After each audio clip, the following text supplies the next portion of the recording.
보세요. ይሄ የምታዩት ቦታ በምስሉ ላይ የሽብርተኞች ማቆያ ማዕከል ወይም ሲኮት ተብሎ ይጠራል። ነገር ግን ለውስጥ እስረኞች ስሙ አንድ ብቻ ነው፣ መቃብር።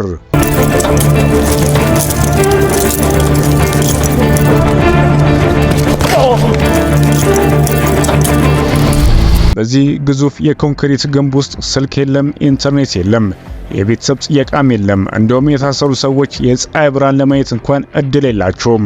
እዚህ ግቢ ውስጥ የሚሰማው ብቸኛው ድምጽ የጠባቂዎች የጫማ ኮቴና አልፎ አልፎ የሚሰማው የሰንሰለት ድምጽ ብቻ ነው። ከጥቂት ዓመታት በፊት ኤል ሳልቫዶር በዓለም ላይ አስከፊ ደም አፍሳሽ ሀገር ነበረች። ኤምኤስ 13 እና 18ኛው ጎዳና የተባሉ የወንበዴ ቡድኖች አገሪቱን እንደ ሶይል ለውጧት ነበር።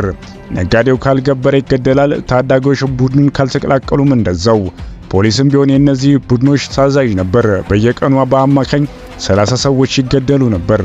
ከዛ ግን አንድ ሰው መጣ። ፕሬዝዳንት ናይብ ቡኬሌ ለወንጀለኞች ምሕረት የለኝም በማለት በታሪክ ታይቶ የማይታወቅ የማጽዳት ዘመቻ አወጀ። በሺዎች የሚቆጠሩ ወጣቶች በቁጥጥር ስር ዋሉ። ሰውነታቸው ላይ ያለው ንቅሳት ብቻ ለዕድሜ ልክ እስራት በቂ ማስረጃ ሆኖ ተገኘ። ቡኬሌ ዓለምን ያስገረመውን ይህን ግዙፍ እስር ቤት በ7 ወር ውስጥ አስገነባ። 40 ሺህ እስረኞች በአንድ ጊዜ መያዝ የሚችል የብረት አጥር ብዙዎችን የሰብአዊ መብት ጥሰት ነው ብለው ቢጮሁም ቡኬሌ ግን እንዲህ ሲል መልሷል። የንጹሃን ዜጎች መብት ከነፍሰ ገዳዮች መብት ይበልጣል። ዛሬ በዚህ ቪዲዮ ወደዚህ ምስጢራዊና አስፈሪ እስር ቤት ዘልቀን እንገባለን። በውስጡ ምን ይካሄዳል? የእስር ቤት እንዴት በአጭር ጊዜ ውስጥ አገሪቱን ከሞት አፋፍ አዳነ? ወደ የሽብር ማዕከል ሲኮት እንኳን ደህና መጣችሁ። እስከ ቪዲዮ መጨረሻ አብራችሁን ቆዩ፣ ምክንያቱም የምታዩት ነገር ሁሉ ከልብ ወለድ ታሪክ በላይ አስገራሚ ነው።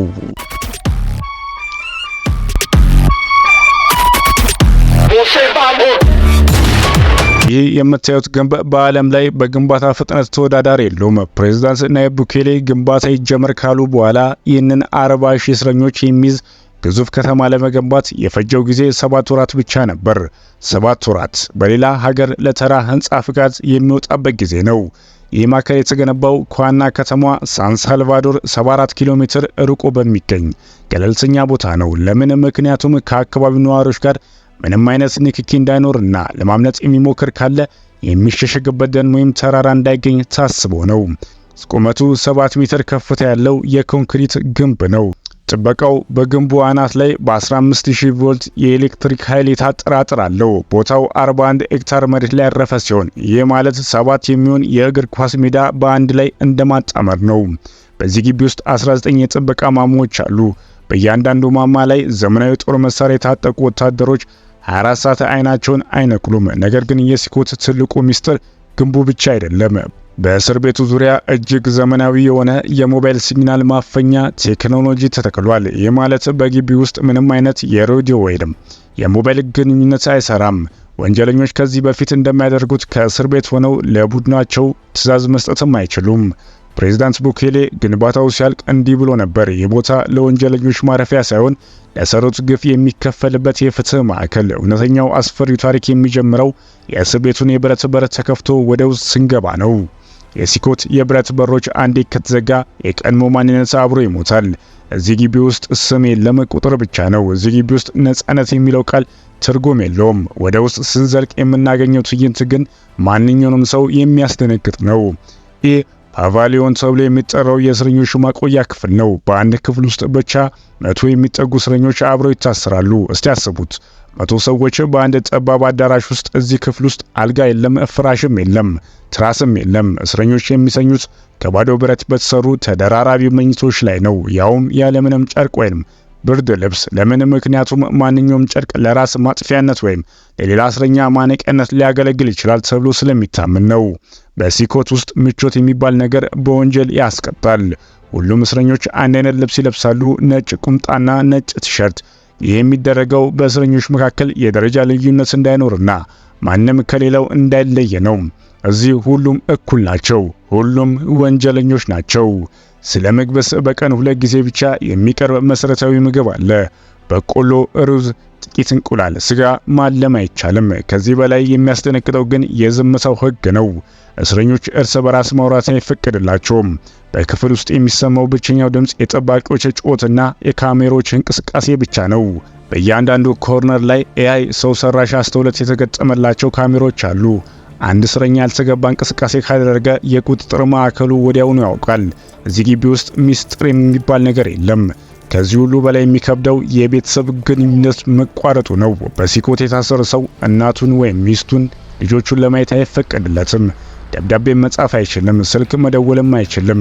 ለዓለም የሞተ ሰው ያህል ነው የሚቆጠረው። ብዙዎች ይህ የሰብአዊ መብት የጎደለው አያያዝ ነው ይላሉ። ነገር ግን የኤል ሳልቫዶር መንግስት ምላሹ አጭር ነው። እዚህ ያሉ ሰዎች ለዓመታት ህዝባችንን ሲያርዱ የነበሩ አውሬዎች ናቸው።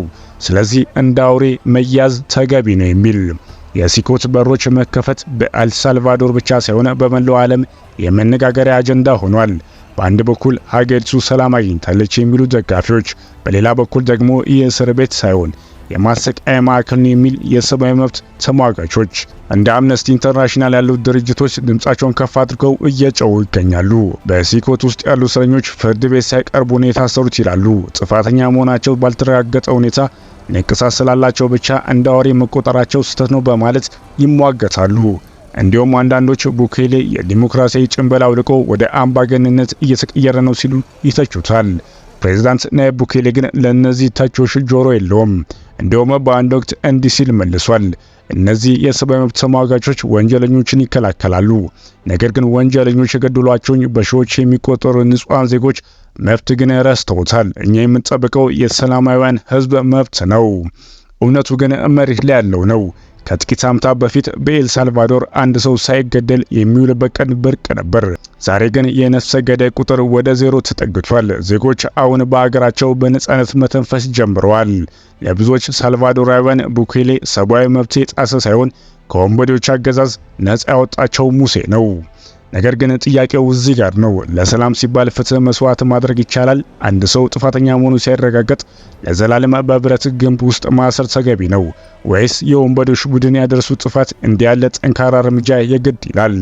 ይህ ክርክር ዓለምን ለሁለት ከፍሏታል። በላቲን አሜሪካ ያሉ ሌሎች ሀገራትም የቡኬሌን መንገድ ለመከተል እያሰቡ ነው። ዘቡኬሌ ሞዴል አዲሱ የዓለም የጸጥታ ስልት ይሁን ወይስ ወደፊት ትልቅ ዋጋ የሚያስከፍል የታሪክ ጠባሳ? ዓለም አቀፍ ድርጅቶች ሲተቹት፣ ጋዜጠኞች ዲክታተር ሲሉት፣ ናይብ ቡኬሌ ግን በትዊተር ገጹ ላይ በኩራት ምን ብሎ እንደጻፈ ያውቃሉ?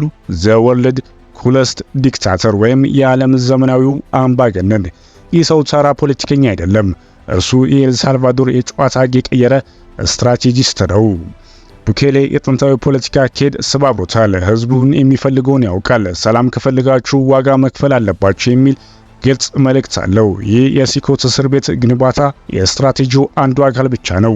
ዋናው ዓላማው የማይነካ የሚመስሉት የወንበዴ ቡድኖች ስነ ልቦና መስበር ነው። ይህ ስልት ዘቡኬሌ ሞዴል ተብሎ መጠራት ጀምሯል። አሁን ጎረቤት ሀገራት እንደ ሆንዱራስና ኢኳዶር ያሉ በወንጀለኛ የተሰቃዩ መንግስታት እኛም እንደ ቡኬሌ እናድርግ እያሉ ነው።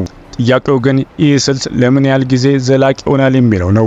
ሲኮትን ለማስተዳደርና በሺዎች የሚቆጠሩ ወታደሮች በየመንገዱ ለማሰማራት ከፍተኛ በጀት ይጠይቃል። ሀገሪቱ በቢትኮይንና ኢንቨስትመንት በቱሪዝም ኢኮኖሚያን ለመገንባት እየሞከረች ቢሆንም ይህ ግዙፍ የጸጥታ መዋቅር በዘላቂነት ለመሸከም አቅም ይኖራት ይሆን? ቡኬሌ ደህንነት ከሌለ ነጻነት የለም ይላል። ተቃዋሚዎቹ ግን ዛሬ ወንጀለኞች ያሰሩበት ብረት ነገ ተቃዋሚዎችን ለማሰር እንዳይውል ይሰጋሉ። ስልጣኑን ለማራዘም ህገ መንግስትን ሲያሻሻል ብዙዎች የኤል ሳልቫዶር ዲሞክራሲ አደጋ ላይ ለመውደቁን ይናገራሉ። ነገር ግን አንድ እውነት አለ። ዛሬ በሳን ሳልቫዶር ጎዳናዎች ላይ እናቶች ልጆቻቸውን ያለ ስጋት ወደ ትምህርት ቤት ይልካሉ። ነጋዴዎች ያለ ፍርሃት ሱቃቸውን ይከፍታሉ። ለእነዚህ ሰዎች ቡኬሌ የሰጣቸው ሰላም ከየትኛውም የፖለቲካ መሪ በላይ ዋጋ አለው። ዛሬ ኤል ሳልቫዶር አዲስ መልክ ይዛለች። ያ የነበረው የሞትና የፍርሃት ድባብ ተገፏል። ሀገሪቱ የቱሪስቶች መዳረሻና የቢትኮይን መዲና ለመሆን እየሰጋች ነው። ነገር ግን ከዚህ ሁላ የለውጥ ብርሃን በስተጀርባ ስር ያለው ያ ግዙፍ የኮንክሪት ግንብ ሲኮት እንደቆመ ይገኛል።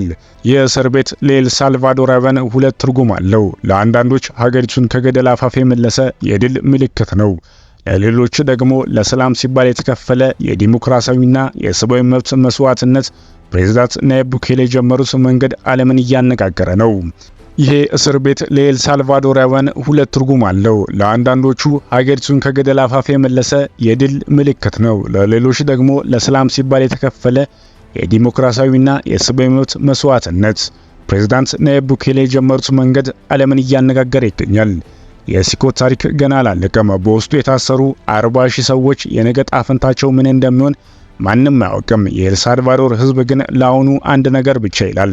ዛሬ በሰላም አድረናል፣ በሰላም እንነቃለን። ይህ ደግሞ ለብዙዎች ከምንም በላይ ትልቅ ስኬት ነው። እናንተ ምን ታስባላችሁ? የፕሬዝዳንት ቡኬሌ ጠንካራ እርምጃ ለሌሎች ሀገራት ምሳሌ መሆን አለበት ወይስ የሰብአዊ መብት ተሟጋቾች እንደሚሉት ይህ አያያዝ አደገኛ የታሪክ ጠባሳ ይጥላል ብላችሁ ታምናላችሁ? የእናንተን ሀሳብ ከታች ባለው የኮሜንት መስጫ ሳጥን ላይ አስፍሩልኝ። በጉዳዩ ላይ ሰፊ ውይይት እንደምናደርግ ተስፋ አደርጋለሁ። ይህን ቪዲዮ ከወደዳችሁት ላይክ ማድረጋችሁና ለጓደኞቻችሁ ማጋራታችሁን አትርሱ። እንዲህ አይነት ወቅታዊና ጥልቅ ትንታኔ ያላቸውን ቪዲዮዎች እንዲደርሷችሁ ደግሞ የቻናላችን ቤተሰብ በመሆን የደውል ምልክቱን ተጫኑ። ስለተከታተላችሁን እናመሰግናለን። በቀጣይ ቪዲዮ እስከምንገናኝ ሰላም ቆዩ።